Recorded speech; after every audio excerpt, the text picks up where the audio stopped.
कि कैसी क़यामत मेरे ऊपर से गुजरी है।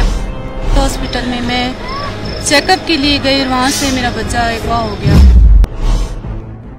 औरत ने वहाँ से दिन दहाड़े वो बच्चा उठा के फरार हो गई। अपने तौर पे मैंने पूरी कोशिश की कि बच्चा मेरा वापस मिल जाए। इवन हॉस्पिटल के गेट्स तक गई कि आप लोग गेट थोड़ी देर बंद कर दें, तब उस टाइम मेरे साथ कोऑपरेट नहीं किया गया और बच्चा मेरा वो औरत लेके बाहर निकली। उन्होंने सरकार जी से दुआ करवाई थी और आइन वो टाइम जब मेरी अम्मी सरकार जी के सामने गई और उन्होंने बोला, जैसे भाई साहब पूछ रहे हैं तो मेरे पास अल्फाज नहीं मिल रहे कि कैसी क़यामत मेरे ऊपर से गुजरी है। पीछे इस बुध को नहीं, इससे पिछले बुध को हॉस्पिटल में मैं चेकअप के लिए गई और वहाँ से मेरा बच्चा अगवा हो गया।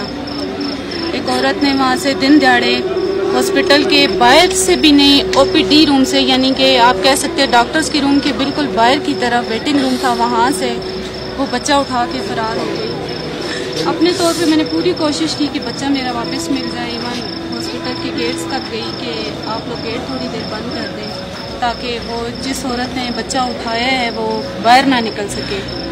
लेकिन मेरी बैड लक के उस टाइम मेरे साथ कोऑपरेट नहीं किया गया और बच्चा मेरा वो औरत लेके बाहर निकल गई। उसके बाद मैंने सरकार जी से दुआ करवाई, अपने तौर पे ढूंढती रही आगे पीछे, और सरकार जी की मेरी नस्लें ताबेदार हैं, गुलाम है कि उनकी दुआ से 36 घंटों के बाद मेरा ये बच्चा मुझे ऐसे वापस मिला है। यहाँ पे कौन आया था बाजी? यही बच्चा है? यही बच्चा है भाई साहब। तो यहाँ पे कौन आया था? सरकार जी के पास? मेरी अम्मी आई थी, उन्होंने सरकार जी से दुआ करवाई थी और आइन वो टाइम जब मेरी अम्मी सरकार जी के सामने गई और उन्होंने बोला कि मेरा नवासा गुम हो चुका है तो आप दुआ करें, उसे किसी ने कहा या नहीं पता चल रहा कि कहाँ है, मिल नहीं रहा। सरकार जी के वो उस टाइम निकला, जाओ मिल गया, जाओ मिल गया। और उस टाइम मैं ना यहाँ अम्मी के पास थी, ना अम्मी को मेरा पता था। उससे थोड़े टाइम बाद मुझे खबर मिली कि मेरा बेटा मिल गया मुझे, और ठीक रात का यही टाइम था, तकरीबन 2 बजे का, जब मुझे बच्चा हैंड ओवर किया गया। लेकिन उससे पहले मुझे फ़ोन पे इत्तला मिल गई कि आपका बच्चा आपको मिल गया।